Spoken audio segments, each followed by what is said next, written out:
किन कारणों से किसी व्यक्ति की किडनी खराब होती है, ये जानना एक किडनी फेलियर पेशेंट के लिए बहुत ज़्यादा ज़रूरी हो जाता है। किडनी का काम होता है बॉडी के अंदर ब्लड को साफ करना और साफ करके उसको जितना भी वेस्ट मटेरियल है उसको बॉडी से बाहर निकालना। डायबिटिक नेफ्रोपैथी में क्या होता है कि हमारी जो किडनी है वो एक प्रेशर वाल्व का काम करती है। अगर आपकी किडनी फेल हो रही है तो उसके पीछे जो कारण है वो अलग अलग है।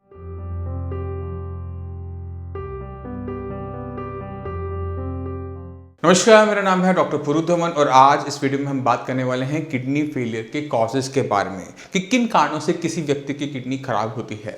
ये जानना एक किडनी फेलियर पेशेंट के लिए बहुत ज़्यादा ज़रूरी हो जाता है क्योंकि एक किडनी फेलियर का पेशेंट अक्सर अपने क्रिएटिनिन के लेवल के पीछे भागता रहता है। उसको अपने क्रिएटिनिन का बढ़ता हुआ लेवल तो नज़र आता है मगर वो रीज़न समझ में नहीं आता जिसकी वजह से किडनी खराब हो रही है, जिसकी वजह से क्रिएटिनिन बढ़ता जा रहा है। तो हम आज थोड़ा गहराई में जाएंगे, किडनी फेलियर के कॉजेज देखेंगे, किडनी फेलियर किन किन कारणों से होती है और उसे कैसे बचा जा सकता है, इसको हम गहराई से समझकर ठीक करने की कोशिश करेंगे इस वीडियो के अंदर। साइंस इंजीनियरिंग में जितने भी किडनी फेलियर के पेशेंट आते हैं उनमें से 40% पेशेंट वो होते हैं जिनका किडनी खराब हो रही होती है हाई ब्लड प्रेशर की वजह से। 4 में से 1 हाई ब्लड प्रेशर पेशेंट की किडनी खराब होती है, ये आप जान लीजिए। और इसी तरह से 4 में से 1 डायबिटिक पेशेंट की किडनी खराब होती है। जब किडनी हमारी बीपी की वजह से खराब हो रही होती है उसको हम कहते हैं इस्केमिक नेफ्रोपैथी। और वहीं पर अगर हमारी किडनी खराब हो रही है शुगर की वजह से, डायबिटीज़ की वजह से, तो उसको हम कहते हैं डायबिटिक नेफ्रोपैथी। अब ये जो दोनों ही कारण हैं, बीपी और शुगर, ये किडनी को अलग अलग तरीके से नुकसान पहुंचाते हैं। थोड़ा सा मैं कोशिश करूंगा इस वीडियो में आपको समझाऊं कि कैसे आपका बढ़ा हुआ बीपी आपकी किडनी को नुकसान पहुंचाता है। किडनी का काम होता है बॉडी के अंदर ब्लड को साफ करना और साफ करके उसको जितना भी वेस्ट मटेरियल है उसको बॉडी से बाहर निकालना। इस प्रक्रिया को करने के लिए ब्लड को किडनी के अंदर जाना पड़ता है और किडनी बनी हुई होती है छोटे छोटे नेफ्रॉन से।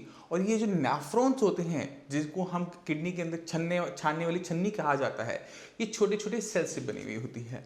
अब आप खुद इमेजिन करने की कोशिश करो कि आपको ब्लड आ रहा है बहुत हाई प्रेशर के साथ। ये कुछ ऐसा है जैसे आप अपनी दिल्ली मेट्रो के अंदर देखते हैं कि जैसे ही गेट खुलते हैं लोग बहुत तेजी से अंदर घुसना शुरू करते हैं।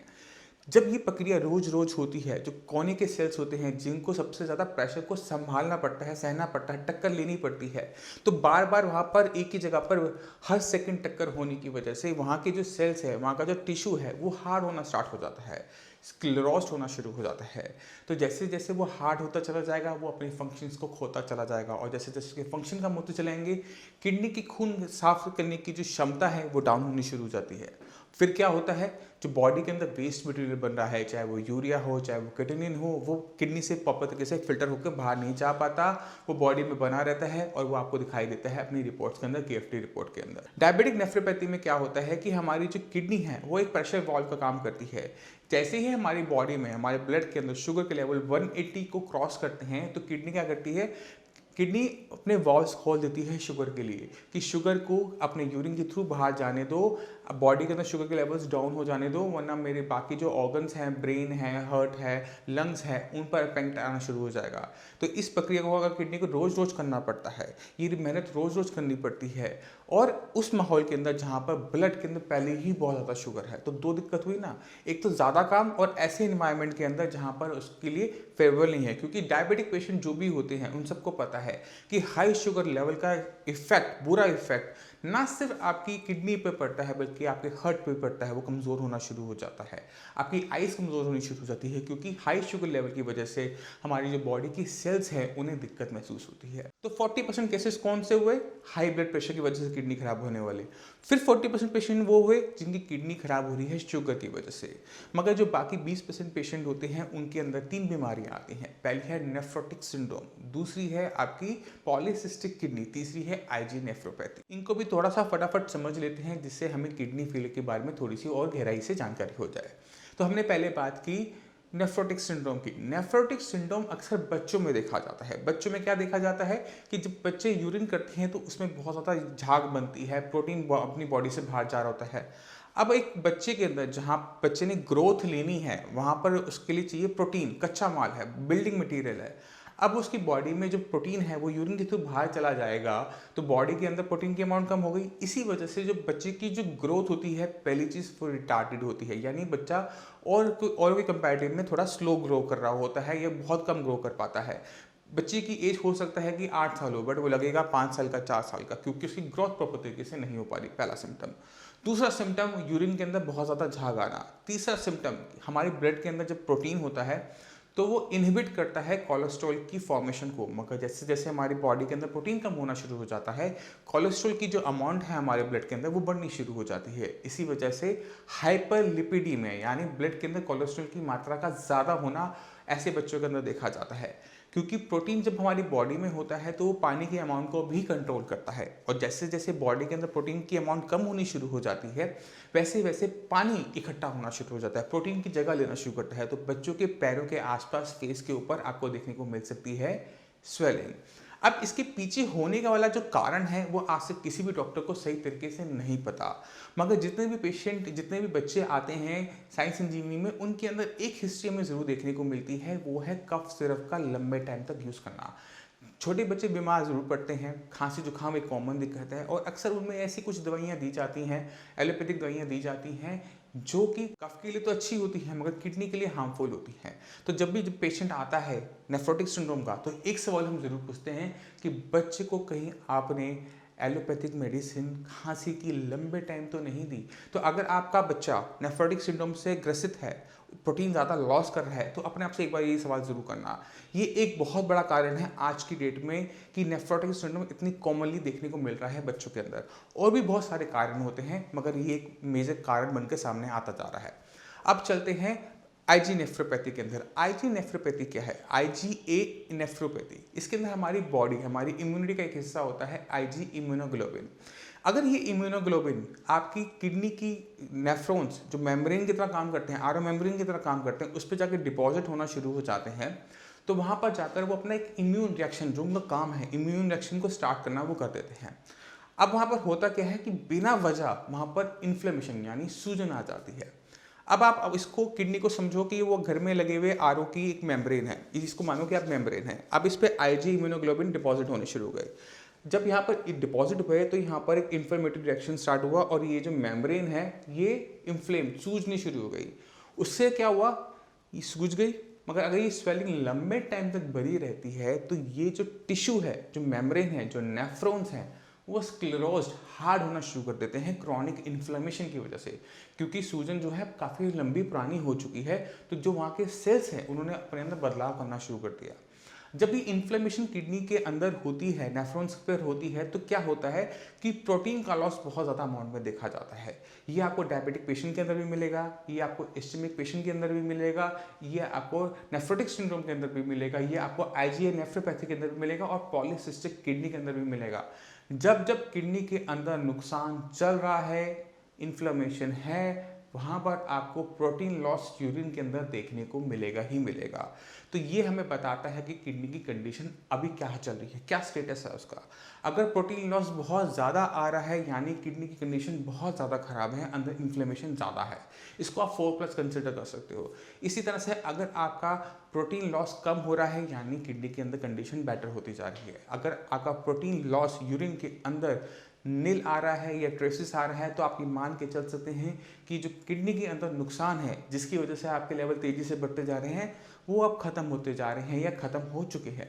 तो ये हमें इंडिकेशन करता है, प्रोटीन लॉस बहुत कुछ बताता है कि आपकी बॉडी के साथ अंदर क्या चल रहा है। अब चलते हैं आखिरी बीमारी, जो कारण है किडनी फेलियर का, वो है पॉलीसिस्टिक किडनी। तो पॉलीसिस्टिक किडनी के अंदर किडनी के ऊपर सिस्ट बन रही होती है, गांठें बन रही होती है, जिसकी वजह से किडनी की जो ऊपर जो गांठ बनी उसका उतना ही नीचे प्रेशर बन रहा होता है, जिसकी वजह से जो नेफ्रॉन्स है वो सही तरीके से काम नहीं कर पाते, और इसका रिजल्ट क्या होता है कि किडनी के फंक्शनिंग जानी शुरू करती है, क्रिएटिनिन यूरिया बॉडी में बढ़ना शुरू करता है। तो अगर हम गहराई से देखें तो किडनी फेलियर जो टर्म है वो एक ब्रॉड है। जैसे फीवर है, फीवर तो आपको टाइफाइड में भी आता है, टीबी के अंदर भी आता है, डेंगू में भी होता है, मलेरिया में भी होता है, मगर फीवर के पीछे हर केस के अंदर कारण अलग अलग होता है। इसी तरह से अगर आपकी किडनी फेल हो रही है तो उसके पीछे जो कारण है वो अलग अलग है। तो हर किडनी फेलियर पेशेंट के लिए बहुत ज़्यादा ज़रूरी हो जाता है कि जानना कि उसके केस के अंदर उसकी किडनी किस वजह से खराब हो रही है। क्योंकि अगर किडनी फेलियर का पेशेंट सिर्फ क्रिएटिनिन के पीछे भागेगा, सिर्फ क्रिएटिनिन को डाउन करने के बारे में सोचेगा, तो 100% वो फेल होगा ही होगा।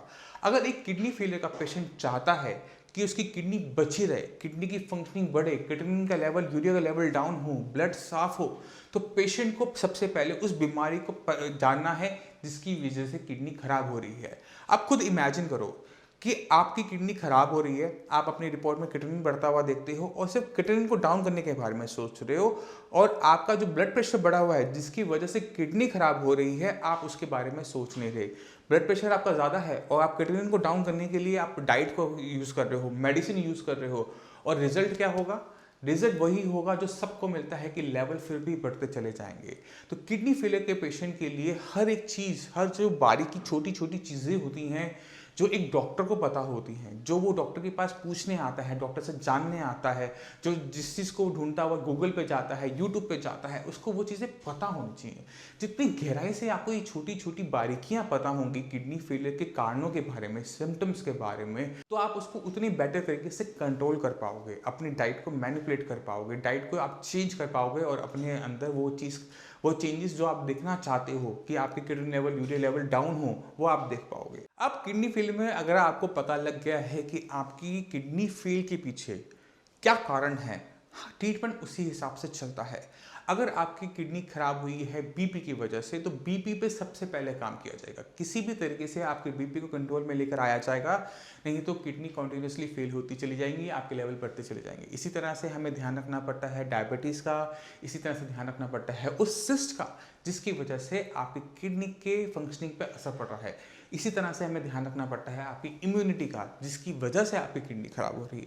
तो आपने कारण पर जाना है, उस कारण को कंट्रोल करना है। अगर एक किडनी फेलियर का पेशेंट एक डॉक्टर की हेल्प से, एक सही मेडिसिन की हेल्प से, एक सही गाइडेंस की हेल्प से अपनी इन कंडीशन के ऊपर काम करना शुरू कर देता है, तो पेशेंट को डेफिनेटली रिजल्ट्स देखने को मिलते हैं। अब मैं चाहता हूँ कि आप कुछ रिपोर्ट्स देखें और रिपोर्ट्स में आप खुद ब खुद समझ जाएंगे कि कोई भी जो ट्रीटमेंट होता है साइंस इंजीनियरिंग का, वो कितने शॉर्ट टर्म में, क्योंकि जब हम लेजर शार्प फोकस से काम करते हैं तो उसके रिजल्ट्स भी हमें बहुत तेज़ी से देखने को मिलते हैं। मैं चाहता हूँ कुछ पेशेंट से मिलें, उनके इंटरव्यूज़ देखें, उनकी रिपोर्ट्स देखें, तो आपको बहुत क्लियर कट आइडिया मिल जाएगा कि साइंस इंजीनियरिंग किसी भी किडनी फेलियर पेशेंट की लाइफ में किस तरह से बदलाव लेकर आता है।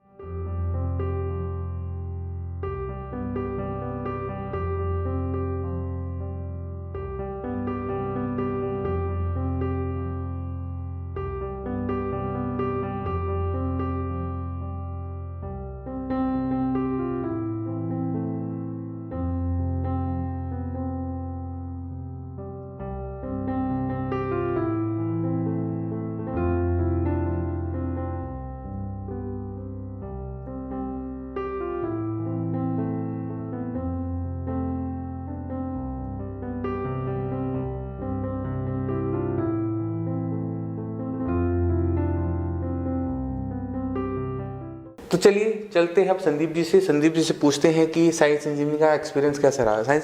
संदीप जी, जब ट्रीटमेंट शुरू हुआ 2 महीने पहले, तो क्या कंडीशन थी?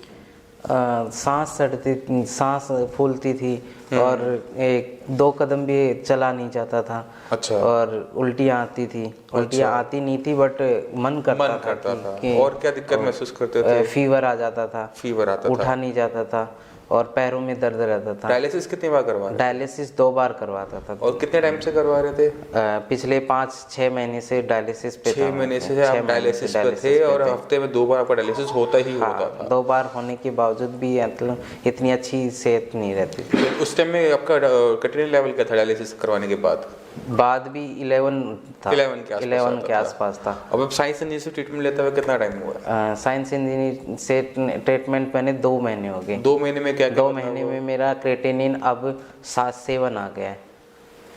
11 से 7 आ गया है। और पोटेशियम का भी थोड़ा सा, पोटेशियम भी बढ़ रहा था, वो भी लो कंट्रोल में आ गया। वो भी कंट्रोल में। और डायलिसिस पहले हफ्ते में 2 बार होती थी, अब 1 बार ही होती है। 1 बार ही होती है। और 1 बार डायलिसिस करवाने के बाद आपका क्रिएटिनिन कितना रहता है? अब 7 के आसपास रहता है, जो पहले 11 रहता था। तो आप शरीर में कैसा महसूस करते हो?